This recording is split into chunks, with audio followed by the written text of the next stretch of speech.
Bueno, un saludo a todos mis estimados estudiantes de la universidad. Y bueno, y a cualquier colega abogado que guste de ver este video. El día de hoy trataremos el contenido número 3 de nuestro segundo lapso de la asignatura Redacción de Documentos Jurídicos. El contenido como tal trata sobre el régimen de protección de incapaces. En dicho contenido, además de redactar el documento sobre el régimen de protección de incapaces, vamos a manejar el procedimiento ante las autoridades competentes.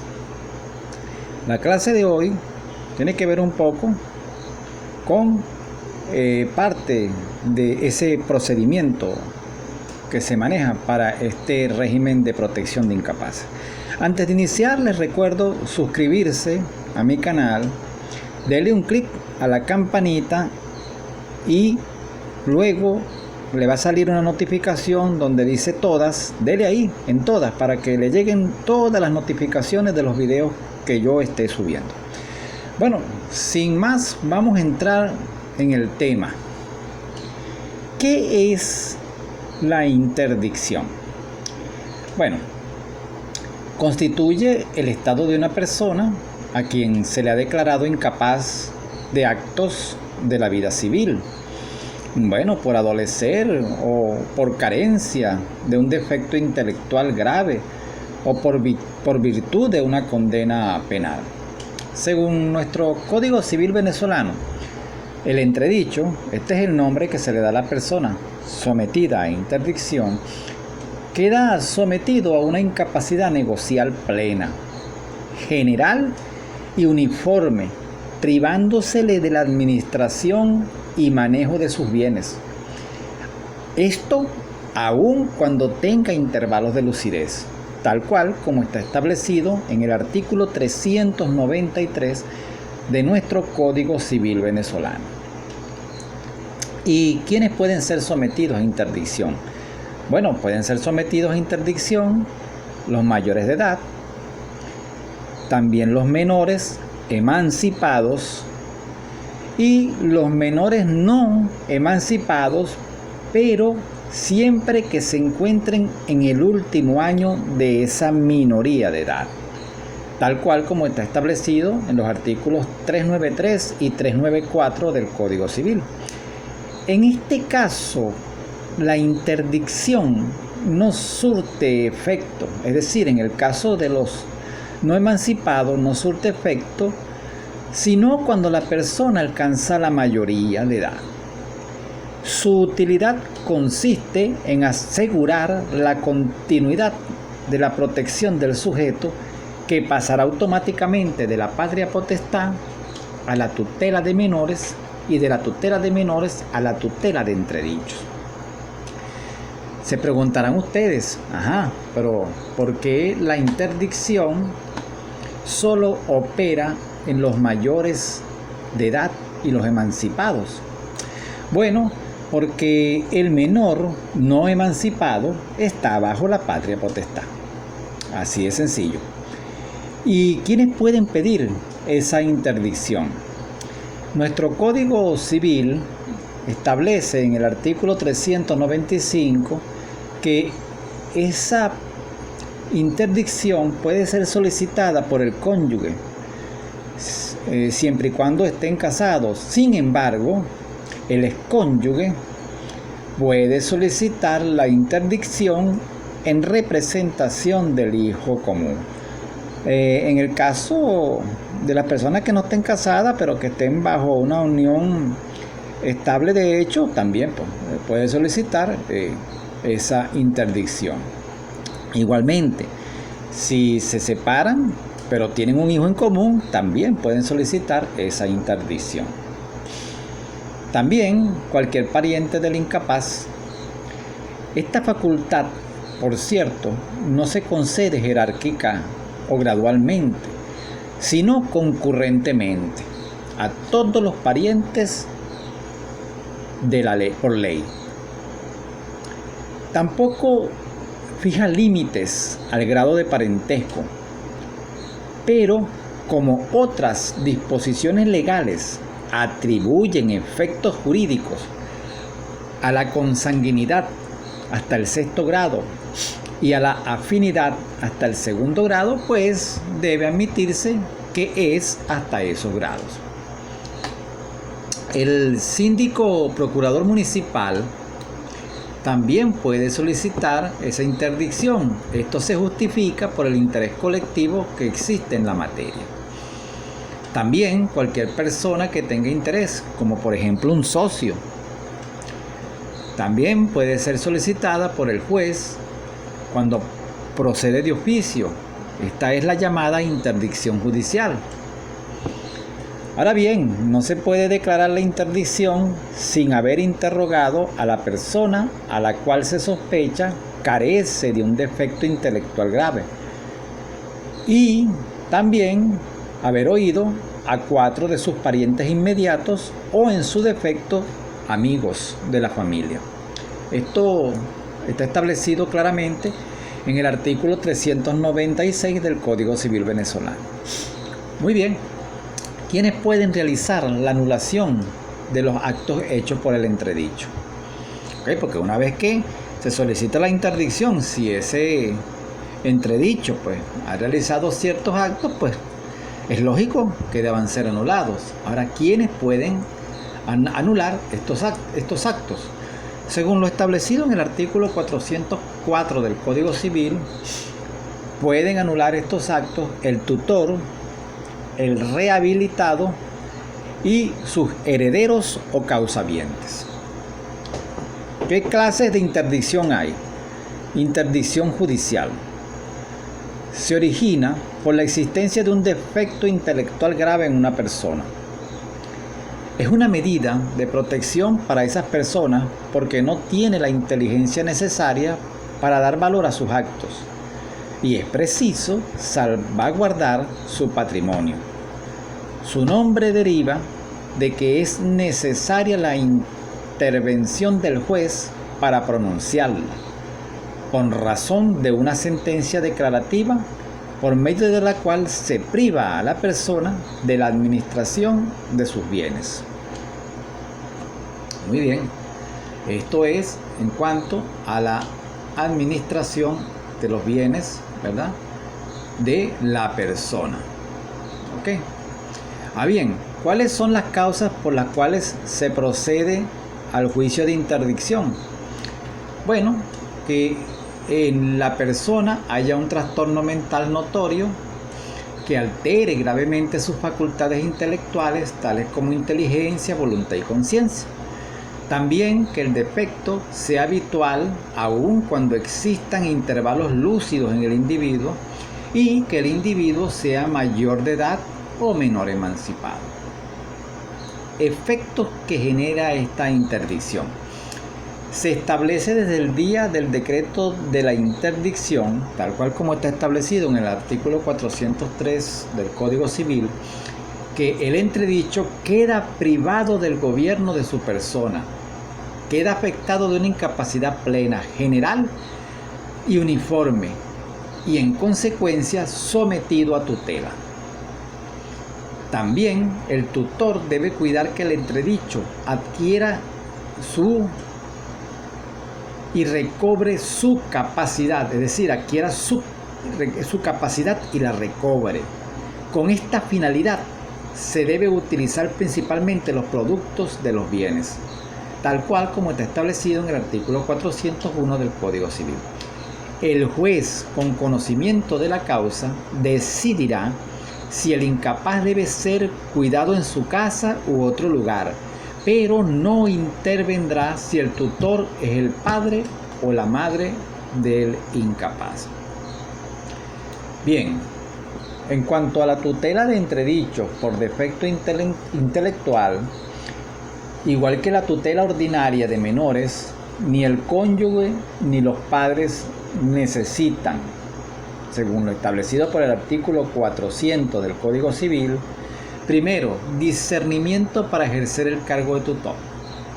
Segundo, no se encuentran obligados a prestar caución ni tampoco la prestación de los estados anuales, tales como fianza, rendición de cuentas. La tutela del entredicho será ejercida por el cónyuge no separado legalmente de bienes, tal cual como está establecido en el artículo 398 del Código Civil. La tutela cesa por causa del tutor, por lo que se le denomina cesación relativa. Los enajenados originan dos órdenes de problemas que la interdicción judicial ayuda a resolver. Primero, individuales del enajenado. Necesita que se le dé una protección adecuada de su persona y sus bienes. Y segundo, sociales, que se debe velar por los intereses de la sociedad. La interdicción se fija en beneficio directo del entredicho, ya que ésta no puede ejercer ninguno de sus derechos. ¿Y cómo se revoca la interdicción? Bueno, puede ser solicitada solo por aquellas personas que la promovieron en el juicio o por el entredicho, si se demuestra que la cesación del motivo que dio lugar a ella. Una vez demostrado que ya cesó, ¿verdad?, ese motivo por el cual esa persona se le solicitó la interdicción, bueno, entonces puede solicitar la revocatoria de la misma, tal cual como está establecido en el artículo 407 del Código Civil. A los fines de la revocatoria, el juez competente será el que conoció de la causa en primera instancia. Este abrirá una articulación probatoria por el lapso que el mismo juez determine y su decisión será consultada con el Tribunal de Alzada. Esto está establecido en el Código Procesal Civil en su artículo 739. Interdicción legal. Esta opera como producto de una condena a presidio. La interdicción legal es una pena accesoria que sigue necesaria al presidio. No puede imponerse separadamente de este. Su nombre deriva de que, impuesta la condena, sin necesidad de ningún otro requisito, el reo queda en entredicho en virtud de la ley.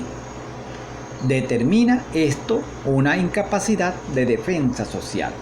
En estos casos influye el interés social de la ejecución de la pena, pero una vez declarado entredicho al reo por interés, es necesario atender a los intereses individuales del incapaz en lo referente al manejo de su patrimonio.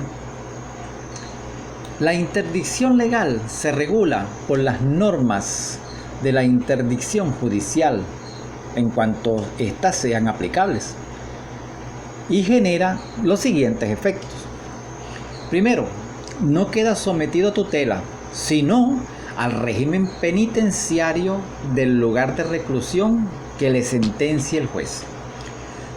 Segundo, el penado queda en incapacidad de realizar solo aquellos actos personales que no podrían ser realizados por un representante. Por ejemplo, otorgar un testamento, un reconocimiento de un hijo o contraer matrimonio. Tercero, pierde el derecho de disposición de sus bienes, ni la administración de los mismos. Es decir, no puede disponer de sus bienes ni tampoco puede administrarlos mientras dure esa interdicción. En este caso, ¿verdad?, una interdicción legal por una pena de presidio. También, cuarto, queda privado del ejercicio de la patria potestad sobre sus hijos menores no emancipados. La tutela legal termina con la libertad plena de la persona. Una vez esta persona da cumplimiento a su pena, ¿verdad?, o mediante un indulto. En ese mismo momento, ¿verdad?, termina esa interdicción. La inhabilitación. La inhabilitación es una privación limitada de la capacidad negocial en razón de un defecto intelectual que no sea tan grave como para originar la interdicción o prodigalidad, y constituye una situación entre la capacidad negocial y la capacidad plena. ¿Qué efectos genera la inhabilitación? La persona no queda privada del libre gobierno de sí mismo, sino que queda sometida a una curatela de inhabilitados, es decir, un régimen de asistencia. Su capacidad negocial se encuentra limitada. Debe estar asistido por el curador, pudiendo realizar todos aquellos actos que le estén permitidos. En relación con la nulidad de aquellos actos celebrados por el inhábil, si los celebró sin la asistencia del curador, éste quedará viciado de nulidad relativa, el cual puede ser invocado solo por el curador, el inhabilitado, sus herederos o causavientes, tal cual como está establecido en el artículo 411 del Código Civil. No pueden realizar donaciones, a excepciones únicamente de las donaciones por motivo de matrimonio, y sin embargo requiere la asistencia del curador, tal cual como está establecido en el artículo 147 del Código Civil. El incapaz puede aceptar donaciones, pero si se encuentra a cargo o condiciones, requiere siempre del consentimiento del curador. Revocatoria de la inhabilitación. Bien, la inhabilitación será revocada cuando haya cesado la causa que lo motivó, tal cual como está establecido en el artículo 412 del Código Civil. ¿Cuáles son o qué clases de inhabilidad existen?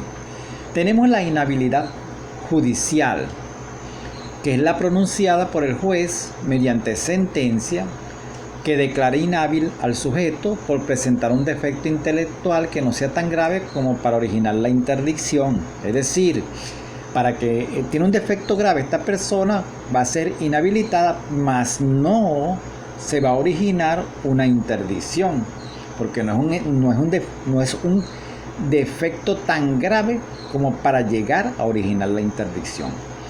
El incapaz afectado por estos hechos no podrá realizar plenamente los derechos que le atribuye la mayoría. ¿Cuáles son las causas que originan la inhabilitación judicial? Según lo establecido en el artículo 409 del Código Civil, pueden ser la debilidad de entendimiento, un estado que no sea tan grave como para dar lugar a la interdicción, sin embargo tiene un problema en cuanto a entendimiento. La prodigalidad significa gastar la propia fortuna en gastos injustificados y desproporcionados. Estos dos eventos pueden originar la inhabilidad judicial. ¿Y cuáles son los procedimientos para el juicio de inhabilitación judicial? Bueno, es igual al juicio de interdicción judicial, pero al final del sumario no se decreta la inhabilitación provisional, por lo que la menor gravedad del defecto permite esperar la sentencia definitiva para decidir si tomar medidas provisionales previas. La sentencia debe consultarse con el superior, tal cual como está establecido en el artículo 740 del Código Procesal Civil.